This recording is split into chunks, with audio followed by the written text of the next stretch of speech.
তারেক রহমানের রাজস্বিক প্রত্যাবর্তনের অপেক্ষা। কাল নজিরবিহীন গণসংবর্ধনায় প্রস্তুত বিএনপি, পথে পথে ঢাকামুখী মানুষের ঢল।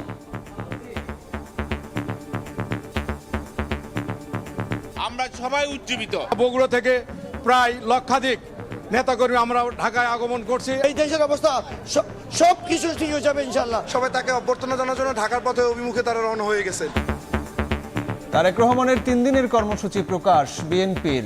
দলের চাহিদা অনুযায়ী সব ধরনের নিরাপত্তা সহায়তা দিচ্ছে সরকার। বিমানবন্দর থেকে 300 ফিট রাস্তার অভ্যর্থনাস্থল, সেখান থেকে দেশনেত্রী বেগম খালেদা জিয়াকে দেখতে যাওয়া, এবার কেয়ার হাসপাতাল। তার যে প্রয়োজনীয় যে সিকিউরিটি, আমাদের তরফ থেকে সর্বোচ্চ এফার্ট আছে ভালো সিকিউরিটি দেওয়ার। দেখছিলেন প্রধান শিরোনাম। সন্ধ্যার সময়ের সঙ্গে আছি আমি সাইফুল রুদ্র। এবার অন্যান্য শীর্ষ সংবাদ। শরিকদের আরো 9 আসন ছাড়ল বিএনপি। ব্রাহ্মণবাড়িয়ায় সাকি, পটুয়াখালীতে নূর। দলটিতে যোগ দিলেন ববি হাজ্জাজ।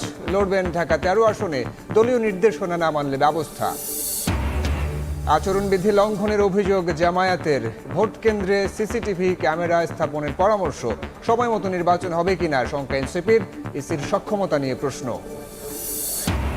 রামপুরায় 28 জনকে হত্যা মামলায় সেনা ও পুলিশ কর্মকর্তাদের বিচার শুরুর আদেশ।